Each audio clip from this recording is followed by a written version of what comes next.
This podcast contains strong language.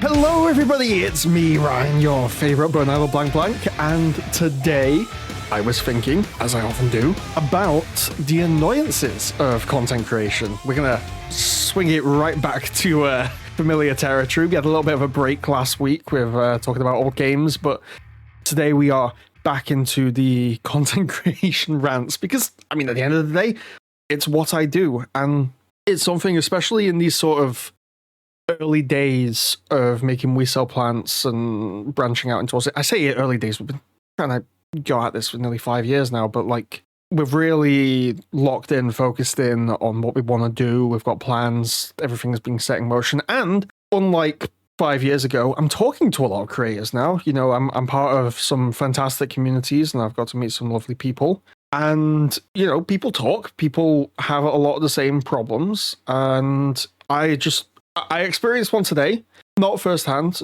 purely via a streamer I quite like and have the wonderful pleasure of knowing. And it got me thinking about the annoyances of, you know, the creation process. Not necessarily, I touched on, I think in the second episode of Bib, the finding success and failure. It's not going to be stuff like that, like OBS worries and all that stuff. It's got nothing to do with that. This one is going to be more in line with a rant. These are things that legitimately piss me off. So the first one, to get it out of the way, the one that I saw happen literally live on stream, was the streamer in question was editing their video live, because they do a lot of YouTube content as well, as where they got big. And they thought, for a change, I'll edit my video live and I'll show you the process live on air. And as they were going through it, someone in Twitch chat said, "Oh, that's not how you say that thing." Who fucking cares? Like, the pronunciation, I struggle. So it kind of got under my skin as well, because pronunciation is something that I've always struggled with. I have a laundry list of things that I've never been able to pronounce right. My accent kind of gets in the way of pronouncing some things anyway. My general speaking style isn't particularly great, but if you're conveying information and you're saying it even remotely correctly, so in this case it was a character's name in the video game, and he was saying the character's name perfectly fine. The problem was he put the emphasis on a different part to where most people normally put the emphasis. I still know what the character is. Everyone knows what the character is. The information still coming across. You might not say it like everyone else says it, but he still says it. Why bring it up? What's the point? What are you accomplishing? The video was a guide, right? About how to unlock something. In what universe does the pronunciation of a character that is only mentioned once for like 2 seconds and barely has any bearing on the actual guide at all have on your enjoyment and absorption of the information being presented in that video? Don't do it. And I know some creators actually mispronounce things for the sake of engagement because, you know, it'll bring people into comments. And so those creators, hats off to you. If you can put up with that bullshit, then good for you. But honestly, it's one of the dumbest things you can ever do. A lot of people say it's a troll, and there's not much you can really do about that. But the people who say it sincerely, thinking that they're being helpful, you're really not.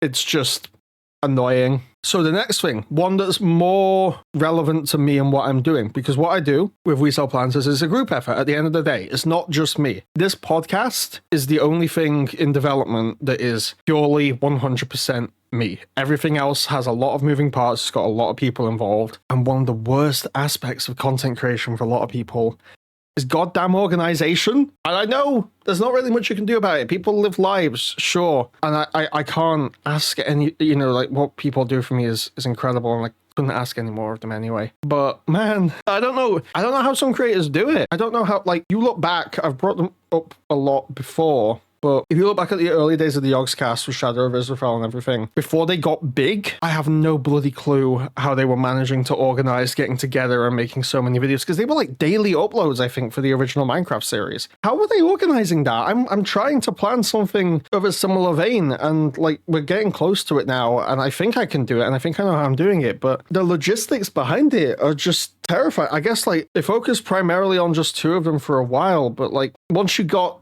into a certain point in the series, spoilers for those who haven't seen Shadow of Israel and still want to see it somehow after 15 years, if you've not seen it already, they get to a point where they encounter a village full of what they thought were quote unquote NPCs, but were actually played by real people. And the Oscars wasn't a big thing at this point. They were like, they weren't small. They were like maybe 20, 30,000 subscribers, but they weren't a massive juggernaut.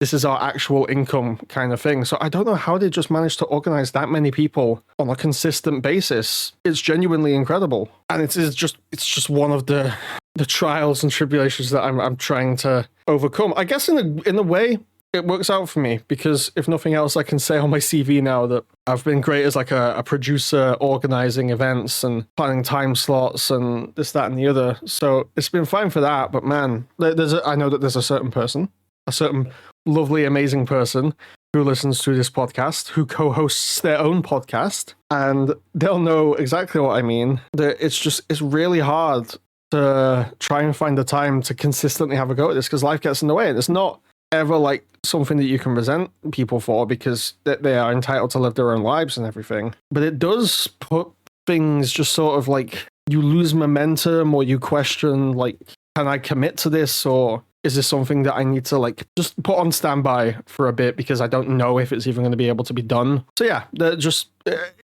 if you're starting off as a creator, don't do what I do. Start off alone and build up to it. And the more momentum you get, and if you're starting to earn an income and everything, then you can put people on the payroll and you can get them to, they can afford then to give their time to you because you're paying them. That leads me into my next point rather beautifully. I've worked in this industry as mostly an editor, not a creator. So I've been supporting creators over the years. That is where the brunt of my experience comes from. It's why my own brands aren't that big, despite the fact that I've been able to say that I can work I've worked in this industry for so long, is because I have never been the main character, the star of the show. I've always been working behind the scenes. And I can say this now with the utmost confidence, because I once had someone even tell me that I don't know what goes into making content. And sure, maybe not. Maybe I haven't made, a video that gets 1 million views for a channel that has 200k subscribers. I've still worked on films, I've worked on music videos, I've directed my own stuff. I know what goes into it. I can say with absolute certainty, goddamn, if you're listening to this and you have assistants in creating your videos, pay your goddamn editors better. And also just everyone involved, pay them so much better. Pay them at least bloody minimum wage. I once had an editor I know tell me, it's a great piece of advice. If you're getting paid minimum wage to do this job, why not just quit and work at McDonald's? You've trained to do a specialized profession, so get paid for a specialized profession. And if you're thinking like, oh, but if I demand more, then they'll be like, well, I might as well do it then. Like the creator might turn around and say, well, I'll do it then. Fine, fucking let them. I'm sorry, but at the end of the day, if they think it's cheaper and easier for them to just do it themselves and pay you what you're worth, then let them. SEO is a goddamn nightmare. I've had SEO training. I know what goes into it. I've planned out content calendars. I've done a bit of content management in my time. There are ways you can best prepare for it. There are ways you can set yourself up to succeed, but dear God, it's still just, at the end of the day, it's luck of the draw whether or not you're going to get really picked up by it. You can give yourself the best chance possible, but there will be times where you've lined up everything in your favor to ride the algorithm, and it just doesn't work. There's nothing you can do about it except keep trying. This is the you absolutely don't let that get you down. And if anything, just take what you've learned and apply it in future, but maybe with a bit of room for alteration, and see what works. But my God, it really takes the steam out of you when it happens. Like I said, I do this channel with someone else, and they're still quite new. Alpha is still quite new to YouTube, so we do a video together, and it underperforms, and it sucks to have to see him look at the video and be like, well, the other videos have done well, but the one with me in hasn't. So I must just suck. I must just be bringing it all down. No, absolutely not whatsoever. I had so much fun making those videos. I think they're some of the best videos I've made, but the algorithm didn't pick it up, and it just sucks. And equally, it can go the other way. Like, I had a video that is no longer available on YouTube, playing a game called Motor Racers. And I put like Power Rangers iconography in the thumbnail and the title because there was a character in the game that reminded me of a Power Ranger. And for years, that was just sort of like one of my shitter videos. In fact, it's probably the worst video I've ever made.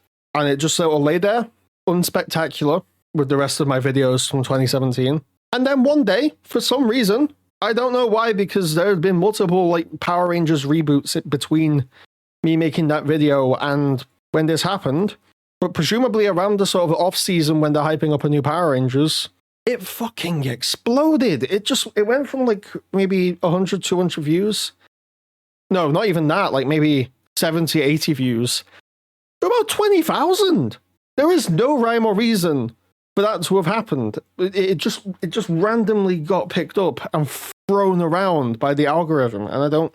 But that sucks in its own right, because you see that video perform well, and you look at the videos you're making now, and you just think, well, why can't they do that? You know, why can't YouTube pick up these ones? You know, why is that video getting so much love and attention, but the ones that I poured my heart and soul into after 3 or 4 years of additional knowledge and skill building, just not even remotely getting the same love? It sucks. Anyway, that was my little ramble. This was probably the odd one out of my podcast episodes. It was in a bit of a grumpier tone. I guess I'm in a bit of a grumpier mood with regards to content creation after what I saw today, because it sucks seeing a creator that I like get fucked off by an uncalled for comment on something that is completely irrelevant to the final product. But all the same, you know, I hope it maybe gained some catharsis from my rants, you know, seeing me talk about something that's particularly relevant. I hope you learned something, maybe got some insight into a field of content creation you didn't know about before. And as always, end off with some questions. What's something about, if you're a content creator, what's something that's annoyed you about content creation? What's the thing that really, really bothers you and gets under your skin? Especially if we've not talked about it, because I'd love to know,